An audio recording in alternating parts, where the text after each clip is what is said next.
Hello students. तो आज इस लेक्चर में हम अपने previous topic theory of demand को आगे जाकर कंप्लीट करेंगे।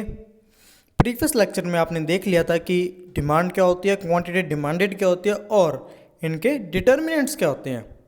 इनके डिटर्मिनेंट्स जो डिमांड और क्वांटिटी डिमांडेड कम और ज़्यादा होती है। तो आज हम इस लेक्चर में देखेंगे कम और ज़्यादा कैसे होती है, कम और ज़्यादा कैसे होती है। तो हम सबसे पहले जानेंगे चेंज इन क्वांटिटी डिमांडेड, कि क्वांटिटी डिमांडेड में चेंज कैसे आता है। तो हम स्टार्ट करेंगे एक्सटेंशन और कॉन्ट्रैक्शन। एक्सटेंशन नाम से पता चल रहा है कि कुछ बढ़ेगा, कॉन्ट्रैक्शन का मीनिंग ये होता है कम होना। तो एक्सटेंशन ऑफ डिमांड, डिमांड का बढ़ना।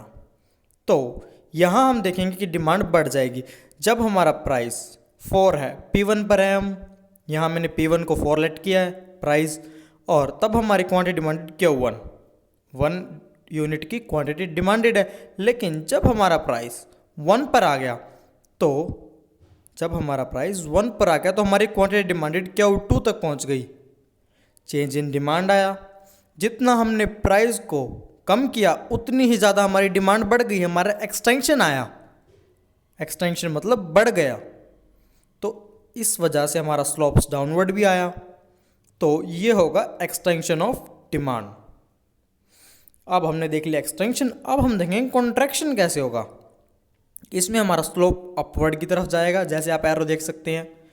तो इसमें डायग्राम सेम है, लेकिन जैसे हम देखेंगे P ऑफ एक्स क्या हुआ एक्स।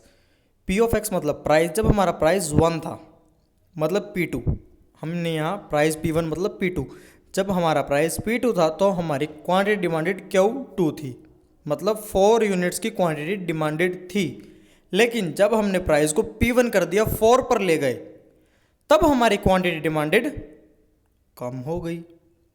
वो कैसे? प्राइस के बढ़ जाने से, प्राइस के बढ़ जाने से हमारी क्वांटिटी डिमांडेड में कमी आ गई। जितना हमने प्राइस बढ़ाया उसी के रिफ्लेक्ट में उतनी ही डिमांड हमारी कम हो गई। तो ये कहलाएगा कॉन्ट्रैक्शन ऑफ डिमांड। हमने क्वांटिटी डिमांडेड में देखा extension of demand, contraction. Quantity demanded बिल्कुल प्राइस के रिफ्लेक्ट में चलेगा। जितना आप प्राइस बढ़ाओगे उतनी ही क्वांटिटी डिमांडेड कम या ज़्यादा होगी। लेकिन जो हमारी डिमांड है वो इस रूल को पर बेसिस नहीं है, वो अपनी मर्जी से चलेगी। तो अब हम देखेंगे change in demand. Change in demand में हम देखेंगे इंक्रीज इन डिमांड और decrease in demand. Increase decrease हमको पता ही है, कम ज़्यादा, कुछ बढ़ जाना है या फिर कम हो जाना। लेकिन चेंज इन क्वांटिटी डिमांडेड और चेंज इन डिमांड में फ़र्क कहाँ आएगा? तो फ़र्क यहाँ आएगा। वहाँ हमने देखा एक्सटेंशन। एक्सटेंशन में हम देख रहे थे जितना हम प्राइस को कम कर रहे थे उसी के रिफ्लेक्ट में हमारी क्वांटिटी बढ़ रही थी, एक्सटेंड हो रही थी, एक्सटेंशन आ रही थी। लेकिन यहाँ हम देखेंगे हमारा प्राइस कांस्टेंट है, प्राइस हमारा कांस्टेंट है। एक्सटेंशन कब आई? प्राइस को कम करने पर। लेकिन इंक्रीज क्या हुआ? हमारा सब कुछ सिंपल है, कोई कहीं भी कोई भी चेंज नहीं आया, कोई नो चेंज में। जब हमारी डिमांड अपने आप ही इंक्रीज हो जाए किसी और वजह से, तो वो होगा इंक्रीज इन डिमांड। तो आप जैसे देख सकते हैं, जब हमारा प्राइस 10 था, हमारी क्वांटिटी डिमांडेड 20 थी। हमारा 10 था तो 20 थी। हम ए पर हमारा इक्विलिब्रियम हो रहा था, डिमांड कर्व हमारा बन रहा है। लेकिन ये शिफ्ट होकर बी तक पहुंच गया, ए से बी तक पहुंच गया। क्यों? इंक्रीज इन डिमांड की वजह से। अब हमारा डिमांड कर्व ये बनेगा डी डी, जो बी के साथ है। वो क्यों? तो इसकी कुछ कॉजेज है। Increase in income. Increase in income किसकी? इंक्रीज इन इनकम कंज्यूमर की। जो हमारा कंज्यूमर है, सडनली हम मानकर चल रहे हैं कि हमारा कंज्यूमर, उसकी पे 50 रुपीज़ है, वो 50 रुपीज़ पर केजी एप्पल्स ले रहा है। सडनली उसकी पे में इंक्रीमेंट हुआ, उसकी इनकम इंक्रीज हो गई और 70 रुपीज़ हो गई। तो अब वो एप्पल्स भी ज़्यादा लेगा। क्यों? इनकम इंक्रीज हो गई। Increase in population. Increase in population, suddenly आप मान सकते हैं कि कुछ एक सोसाइटी में 100 पर्सन्स है, वो सब्जी ले रहे हैं एक सब्जी वाले से, उस सोसाइटी में एक ही शॉप है जिससे वो सब्जी लेते हैं, तो सडनली उसी सोसाइटी में 30 मेंबर्स और आ जाएं, उसी सोसाइटी में 30 मेंबर्स और भी आ गए, तो उस शॉप वाले की सब्जियों की डिमांड बढ़ेगी। क्यों? ना उसने कोई प्राइस चेंज किया ना कुछ और, पर उसकी डिमांड बढ़ गई। क्यों? पॉपुलेशन के बढ़ने की वजह से। अब हम देखेंगे rise in price of substitute. तो सब्स्टिट्यूट गुड मैंने आपको जैसे पहले बता ही दिया था, जो एक दूसरे के सब्स्टिट्यूट्स हों, राइवल गुड्स हों, T and coffee. For example 50% T consume कर रहे हैं एंड 50% कॉफ़ी को कंज्यूम कर रहे हैं, और हम देखते हैं कि सडनली कॉफ़ी के प्राइस में एक इंक्रीमेंट आ रहा है, कॉफ़ी के प्राइस राइज हो गए, बढ़ गए। तो जो 50% कॉफ़ी को कंज्यूम कर रहे थे उनमें से टी को कंज्यूम करना शुरू कर देंगे, तो टी की डिमांड अपने आप इंक्रीज हो गई। वो किस वजह से? उसके सब्स्टिट्यूट के प्राइस बढ़ने की वजह से। और उसी तरह fall in price of complementary. Complementary goods मैंने आपको एक अच्छा एग्जांपल दिया था कार और पेट्रोल का। कार एंड पेट्रोल,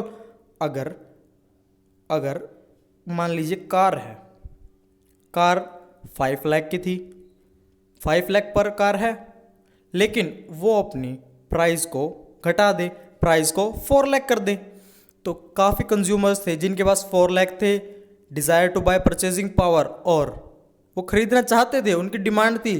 अब वो 4 लाख में उस कार को परचेज कर पाएंगे, और जितनी ज़्यादा कार का कंजप्शन होगा उतना ही उसमें पेट्रोल डलेगा, उतना ही ज़्यादा पेट्रोल का भी कंजप्शन होगा।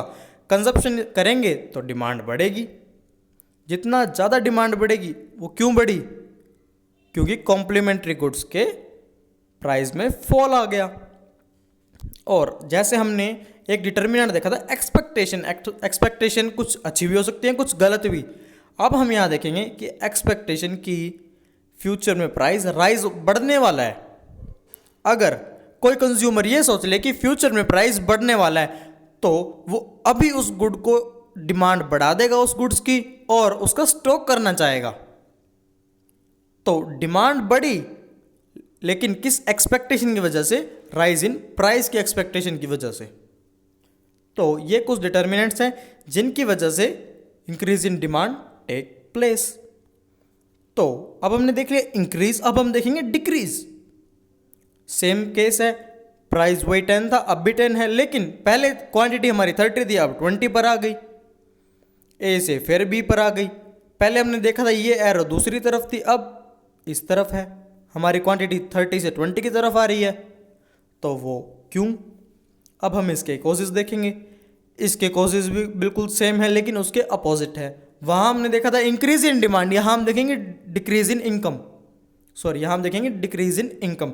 डिक्रीज इन इनकम में हम देखेंगे हमारे कंज्यूमर की इनकम कम हो गई। जैसे मैंने आपको बताया 50 से 70 हुई थी, अब हम एज्यूम कर लेंगे 50 से उसकी इनकम 30 हो गई, तो अपने आप उसकी डिमांड कम हो जाएगी।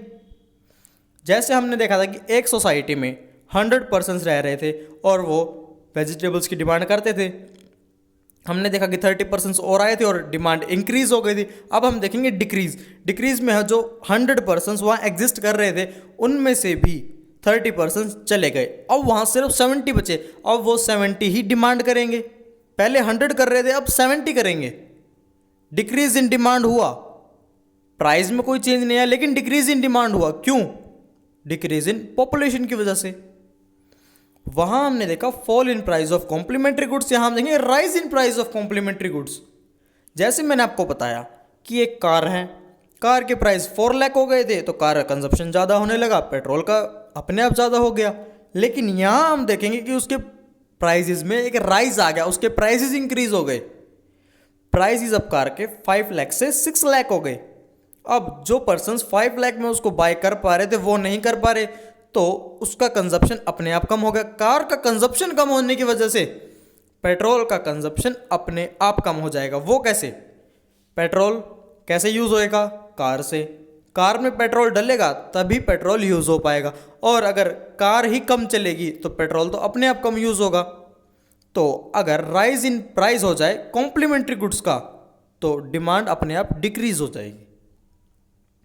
अब हम देखेंगे fall in price of substitutes.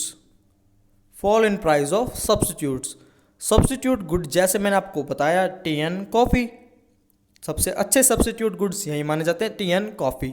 वहाँ हम देख रहे थे इनके प्राइसेस, एक का प्राइस राइज हुआ तो दूसरे को फ़ायदा हो गया, डिमांड इंक्रीज हो गई थी। लेकिन यहाँ हम देखेंगे कि एक ने प्राइस को डिक्रीज कर दिया, एक ने प्राइस को कम कर दिया। फॉर एग्जाम्पल दोनों का प्राइस 10 था, टी का भी और कॉफ़ी का भी, और 50% टी कंज्यूम कर रहे हैं, 50% कॉफ़ी। सडनली कॉफ़ी ने प्राइस को थोड़ा सा कम करके 7 रुपीज़ कर दिया, 7 रुपीज़ पर कप कर दिया। तो जो 50% टी कंज्यूम कर रहे थे उनमें से कुछ पर्सन्स वहाँ टी को छोड़कर कॉफ़ी को कंज्यूम करना शुरू कर देंगे, वहाँ कुछ पर्सन्स टी को छोड़कर कॉफ़ी को कंज्यूम करना शुरू कर देंगे, जिससे टी की डिमांड डिक्रीज हो जाएगी। टी की डिमांड पर इफेक्ट पड़ा, बिना किसी प्राइस के चेंज के इफेक्ट पड़ा। लेकिन इफेक्ट क्यों पड़ा? तो fall in price of substitute goods, क्योंकि उसके सब्स्टिट्यूट ने प्राइस को कम कर दिया। जैसे हमने वहाँ, मैंने आपको डिटर्मिनेंट्स में पहले ही बताया था कि एक्सपेक्टेशन अच्छी भी हो सकती है और बुरी भी। वहाँ हमने देखा कि एक्सपेक्टेशन थी राइज इन प्राइसेस की, कि प्राइसेस बढ़ सकते हैं फ्यूचर में। अब कंज्यूमर अगर एक्सपेक्टेशन ये कर ले कि फ्यूचर में इस गुड के प्राइसेस तो फॉल होंगे, डाउन हो जाएंगे, तो वो उस कमोडिटी को क्यों लेगा? अगर लेगा तो भी वो इतनी जितनी उसकी बेसिक नीड हो बस, क्योंकि उसको पता है आगे जाकर तो प्राइस कम हो ही जाने हैं, आगे जाकर तो प्राइस कम ही होने हैं, तो आगे वो ज़्यादा डिमांड कर लेगा और ज़्यादा क्वांटिटी परचेज कर लेगा। तो अगर कंज्यूमर ये एक्सपेक्ट कर ले कि फ्यूचर में प्राइस फॉल गिरने हैं, कम होने हैं, तो अपने आप वो डिमांड को डिक्रीज कर देगा, जिसकी वजह से डिक्रीज इन डिमांड एग्जिस्ट करेगा। तो थैंक यू, और इसी के साथ आपका थ्योरी ऑफ डिमांड यहाँ कंप्लीट होता है। Thank you.